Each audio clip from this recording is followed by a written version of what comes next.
इस कार्यक्रम के प्रायोजक हैं श्री नरेंद्र शकुंतला, कमलेश अनुराधा, गिरीश अंजू, अनुराग प्राशी, अरहम, नेहरा वेद, बाबूलाल जी, गिरनीबाई परिवार, ग्रेटर बाबा परिसर, इंदौर। श्रीमान ओम प्रकाश प्रभादेवी सेठी, श्रीमान संदीप सविता सेठी, श्रीमान सचिन अमिता, यशस्वी लहर अवयुक्त अव्यान एवं समस्त सेठी परिवार, गुवाहाटी, बेंगलोर। श्री विजय, श्रीमती वाणी छावड़ा, किशनगढ़। श्री हेमंत सेठ, बांसवाड़ा। श्रीमती चंद्रकांता, श्री भरत, श्रीमती ऋतु जैन, इंदौर। मेरा नाम प्रकाश संजैन है। मैं मध्य प्रदेश इंजीनियरिंग सर्विसेज का रिटायर्ड अधिकारी हूँ। महाराज श्री, मेरी जिज्ञासा है कि आगम क्या है और आगम में कहे गए लेख क्या परिस्थिति जन्य नहीं हो सकते? जो लेख किए गए हैं, हाँ, क्या कुछ उसमें से परिस्थिति जन्य नहीं हो सकते, परिस्थिति को अनुसार नहीं हो सकते? देखें, आगम का मतलब सिद्धांत। सिद्धांत कभी परिस्थिति को लेकर के बदलता नहीं है। ये बिल्कुल परफेक्ट है कि परिस्थिति को लेकर के सिद्धांत नहीं बदले जा सकते हैं, और आगम उसी को कहेंगे जो सिद्धांत है। जैसे द्रव्य 6 तो हैं, कर्म जैसे बंधना वैसे बदलेंगे ही, है ना। कर्म कभी बदलेंगे नहीं। 8 है तो 8 ही रहेंगे। परिस्थिति न 6 होना है न 5 होना है। सिर्फ जो बदलते हैं, चर्याएं बदल जाती हैं। चर्या बदलने का तात्पर्य है कि आदिनाथ भगवान के समय, है ना, उत्कृष्ट सनन था तो चर्या अलग थी, अभी हीन सनन है तो चर्या अलग है। पर आदिनाथ भगवान के समय में भी 6 काल थे, अभी भी थे। सिद्धांत कभी बदलता ही नहीं। आगम कभी नहीं बदलेगा, किसी भी काल में नहीं बदलेगा। बस आगम का पालन करने वाले व्यक्तियों में हीनता आती जाएगी, क्योंकि आगम बदल जाए तो फिर आगम कैसा? अगर दिव्य ध्वनि के वचन ही बदल जाए तो फिर दिव्य ध्वनि का मतलब ही नहीं। फिर हम में आचार्य भगवंतों में क्या अंतर रह जाएगा, तीर्थंकरों में क्या?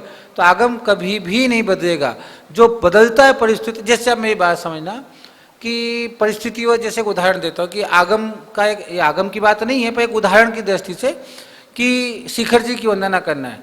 हम आज से 100 साल पहले भी जाते थे तो भी उसी भाव से वंदना करना है, आज जाएं तो भी उसी भाव से वंदना। अब परिस्थिति बदला क्या? तब बैलगाड़ी से जाते थे, अब हवाई जहाज से जा रहे हैं। ये बदल सकता है कि पहले शिखर से हम बैलगाड़ी से जा रहे थे, अब ट्रेन से चले जाएं। यानी आदमी तो आज सुबह निकलता है, अगले दिन शाम को वापस शिखर जी की यात्रा करके आ जाता है, अपने यहाँ घर पे आ जाता है। भाई निकलता है, रांची पहुँचता है, शाम को 5-6 बजे पहुँचेगा, रात को वंदना करेगा, सुबह उतरता है 12-1-2 बजे तक, शाम को वापस रांची आता है, वहाँ से फ्लाइट में बैठता है, सुबह अपने घर आ जाता है। पर इसका तात्पर्य ये तो ही कि वहाँ की वंदना बदल देगा, कि वंदना का तरीका ही बदल देगा? नहीं, वंदना का तरीका, वंदना का भाव, वर्ग, अर्घ, वो कुछ भी बदलने वाला नहीं है। यानी आज जब भी वहाँ कहेंगे पहली टोक पर इतने ही मुनि, करोड़ करोड़ मुनि गए थे, तो किसी भी काल में चले जाओ, वो मुनियों की संख्या उस समय की उतनी ही रहेगी। आगम नहीं बदलेगा, कभी नहीं बदलेगा। बस आगम के समय जो घटनाएं घटती वो बदल जाती हैं। क्या बदलती है? घटनाएं बदल जाती हैं, पर आगम कभी भी बदलने वाला नहीं है। इसलिए तो हम कहते हैं कि आगम जब बदलता नहीं है, घटनाएं। मैंने कल इसी आज सुबह जो चर्चा की थी कि हम पहले हमारे यहाँ बहुत शुद्धता मंदिर में होती थी, अब शुद्धता की मात्रा का क्वांटिटी कम होती जा रही है, क्वांटिटी कम होती जा रही है। जो पहली शुद्धता थी वो अब नहीं है। जैसे पहले घर से कपड़े पहन कर के आते थे, अब मंदिर के कपड़े वही पहनना है। अब जब हम बात करते ऐसा क्यों हुआ, तो क्या करें महाराज, लोग घर से आते नहीं है, कम से कम सुखा देंगे, लोग आएंगे तो सही। तो ये परिस्थिति बदला दी। पहले जो पूजा करते ना हम, नमो नमो, कोई सी पूजा, तो उसमें शुरू में बोलते ना, जबकि शुरू में शांति भक्ति, सिद्ध भक्ति, चैत्य भक्ति बोल करके पूजा करने का प्रमाण है। अब ज्ञानपीठ की पुस्तक देखिएगा, पर हमने उनको परिस्थितियों से छोटा छोटा कर दिया है। क्या कर दिया है? तो ये सिद्धांत नहीं, ये चर्याएं हैं कि चर्याएं बदलती हैं, पूजन बदल जाएंगे, उदाहरण बदल जाएंगे, पर जो मूल सिद्धांत है वो कभी भी बदलने वाला। जैसे मूल सिद्धांत द्रव्य 6 हैं तो 6 ही रहेंगे, तत्व 7 हैं तो 7 ही रहेंगे, कर्म 8 है तो 8 ही रहेंगे, लब्धियां 5 है तो 5 ही रहेंगी। जो है ये फिक्स है, ये कभी नहीं बदलता। अब उनको पालन करने वाले बदल जाएं, उनकी विशुद्धता बदलती जाएगी, कि जो आदिनाथ भगत के समय की शुद्धता थी और अभी की शुद्धता में अंतर था। शुद्धता बदलती जाएगी, व्यक्ति बदलेंगे, पर आगम कभी भी बदलने वाला, किसी भी काल में जाओ पंच कल्याणक के 5 कल्याणक होना है तो होना ही है, 3 कल्याणक वाले तीर्थंकर हम मान्य करेंगे ही नहीं। तो आगम कभी भी बदलेगा नहीं। परिस्थितियां यानी उस समय की स्थितियों को देखकर जो हम कार्य करते हैं वो निश्चित रूप से बदलेंगे भी और बदलते ही हैं। तो क्रिटिसाइज उसी में हो रही ना। कभी आपने झगड़ा करते देखा? पिछले साहब के तत्व 6 नहीं, तत्व 7 नहीं 6 ही होंगे। कभी झगड़ते देखा है क्या? द्रव्य 5 होंगे 6 नहीं होंगे, ऐसा करते। सिद्धांत का झगड़ा नहीं है, झगड़ा ही जो सिद्धांत नहीं उसी का है। किसका झगड़ा है? जो सिद्धांत नहीं उसी का झगड़ा है। इसलिए कि वो जो सिद्धांत नहीं है उन्होंने अपनी परिस्थिति व सब चीजों को लागू कर दिया है। तो सबके अपने अपनी सोच बदल गई, सब अपने आगे। अगर हम आगम के अनुसार चलना शुरू कर दें तो कहीं भी मतभेद भी नहीं बनेंगे और मतभेद भी नहीं बनेंगे। ओम नमः। महाराज जी, रत्नेश जैन सीए, श्रीकांत पैलेस में रहते हैं। महाराज जी, मेरे को धर्म की लिमिटेड नॉलेज है, लेकिन मेरे को कुछ मतलब पूछना था, इसलिए मैं आपसे पूछ रहा हूँ। अभी हम लोग रोज नमोकार मंत्र पढ़ते हैं, बोलते हैं, मंदिर में आते हैं उस समय भी नमोकार मंत्र बोलते हैं। तो हम ये जानना चाहते हैं कि नमोकार मंत्र की महिमा क्या है? नमोकार की महिमा कम शब्दों में कहना बहुत मुश्किल है, फिर भी संपूर्ण जिनवाणी का सार नमोकार मंत्र है। किसका सार है? संपूर्ण जिनवाणी का सार नमोकार मंत्र है। देखो, आपको एक उदाहरण के माध्यम से समझाता हूँ। जब साधु जीवन भर संयम पालता है और समाधि के समय में न उसको समय सार सुनाया जाता है, न उसको प्रवचन सार सुनाया जाता है, न द्रव्यानुग सुनाया जाता है, न कर्णानुग सुनाया जाता है, न उससे कोई प्रथमानुग सुनाया जाता है। उसको मात्र और मात्र नमोकार मंत्र सुनाया जाता है।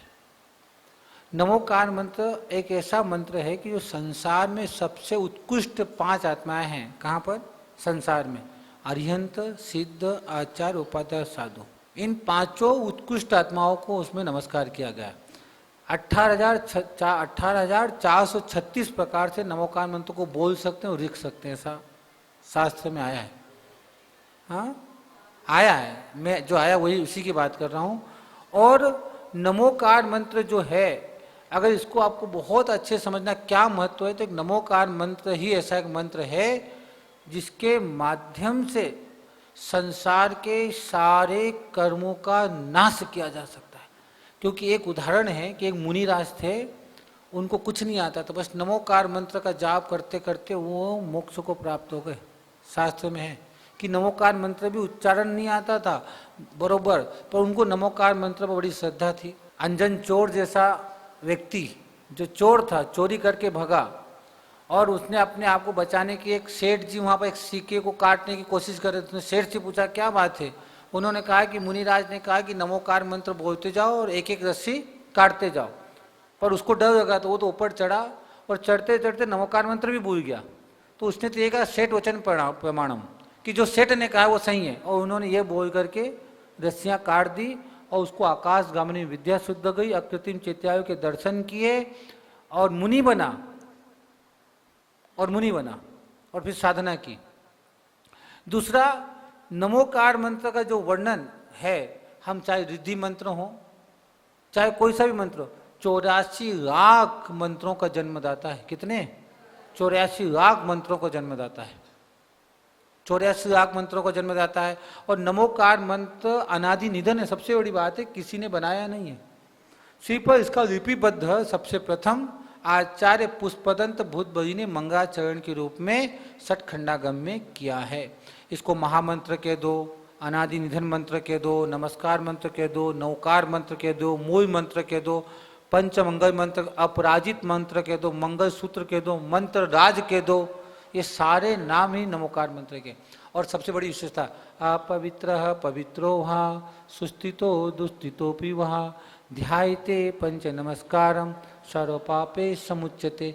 किसी भी अवस्था में पढ़ सकते हैं। और दूसरा, उल्टा सीधा यानी नीचे से शुरू कर दो। नमो योगेश्वराणम, नमो उज्जायणम, नमो आयरियाणम, नमो सिद्धाणम, नमो अरिहंतर, ऐसे ही बोलोगे तो पाप नहीं लगेगा। पहले नमो आयरियाणम बोल दिया, फिर नमो सिद्धाणम बोल दिया तो भी पाप नहीं लगना।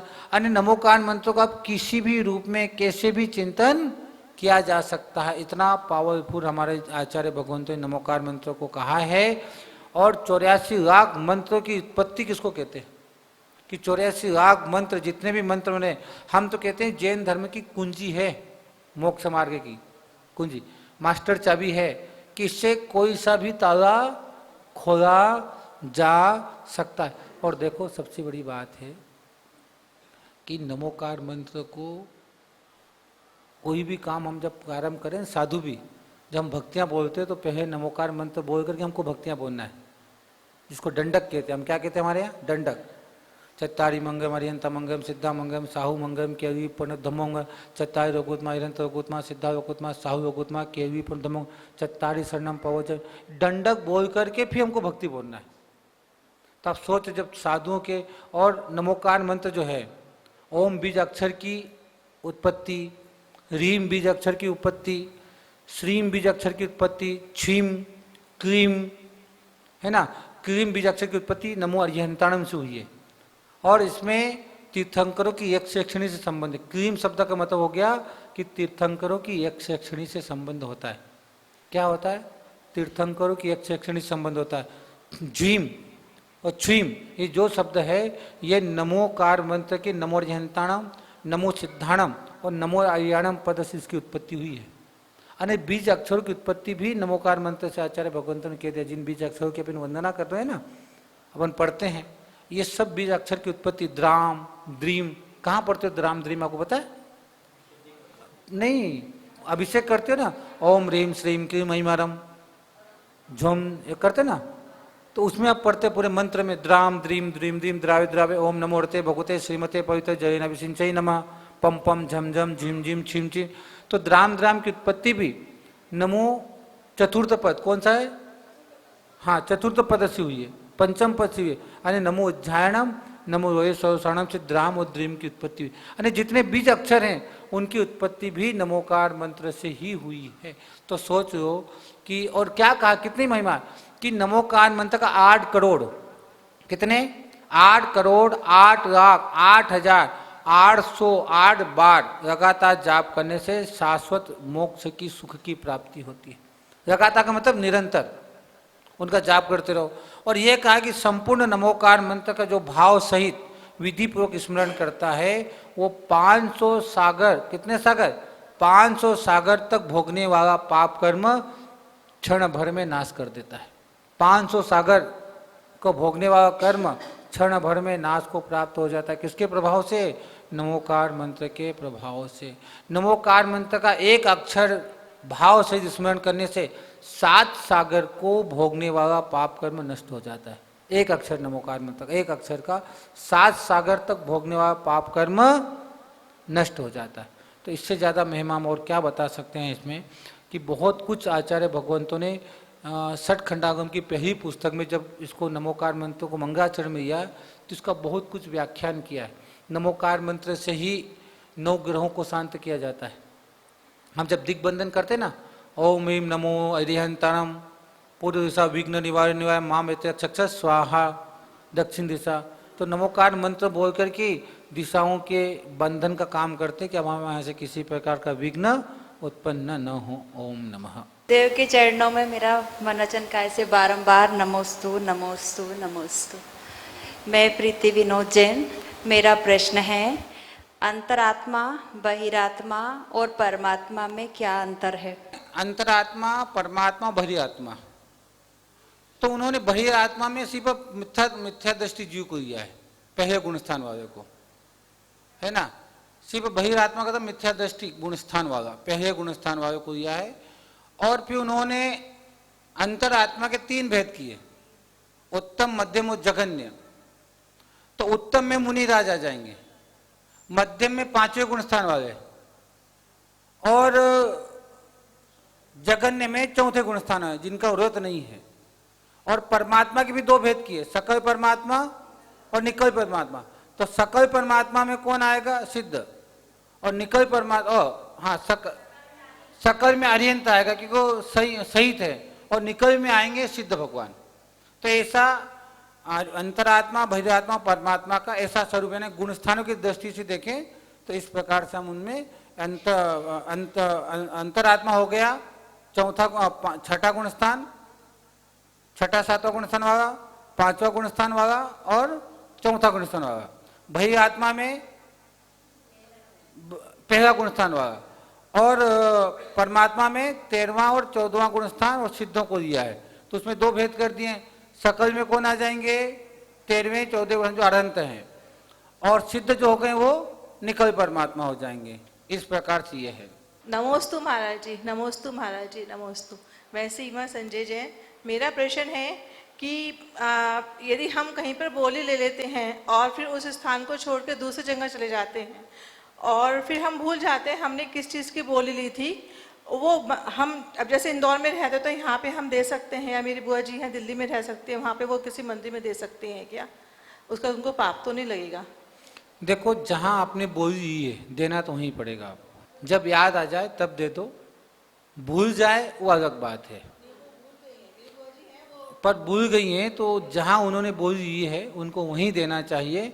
और क्योंकि बोली ली है वो आपके मंदिर के खाते में मंडा हुआ है और आपने संकल्प किया मुझे दान देना है, तो फिर आप कहीं भी दे सकते हैं। पर उस मंदिर में बोली ली है तो वहीं देना पड़ेगा। और दान का संकल्प आपका है कि मुझे दान देना है, तो फिर दान आप कहीं भी दे सकते हो। चाहे हिंदुस्तान में आपको जहाँ अच्छा लगे, कि आपने लगा कि मुझे मूर्ति दान करना है और आपने स्थान का किसी कमेटी को प्रॉमिस नहीं किया है, तो आप कहीं भी दे दो, है ना, कहीं भी दे दो। पर बोली का पैसा वहीं देना चाहिए जहां आपने बोला है। फिर वो बोली देने के बाद उस मंदिर में आपका विवाद भी हो जाए, आपकी बनती नहीं हो, पर पैसा नहीं रोकना। पैसा तो आपको देना ही चाहिए, क्योंकि आपने दान बोल दिया है और वो दान आपको देना ही पड़ेगा। ओम नमः। इस कार्यक्रम के प्रायोजक हैं श्री नरेंद्र शकुंतला, कमलेश अनुराधा, गिरीश अंजू, अनुराग प्राशी, अरहम, नेहरा वेद, बाबूलाल जी, गिरनी बाई परिवार, ग्रेटर बाबा परिसर, इंदौर। श्रीमान ओम प्रकाश प्रभादेवी सेठी, श्रीमान संदीप सविता सेठी, श्रीमान सचिन अमिता, यशस्वी लहर अवयुक्त अव्यान एवं समस्त सेठी परिवार, गुवाहाटी, बेंगलोर। श्री विजय, श्रीमती वाणी छावड़ा, किशनगढ़। श्री हेमंत सेठ, बांसवाड़ा। श्रीमती चंद्रकांता, श्री भरत, श्रीमती ऋतु जैन, इंदौर।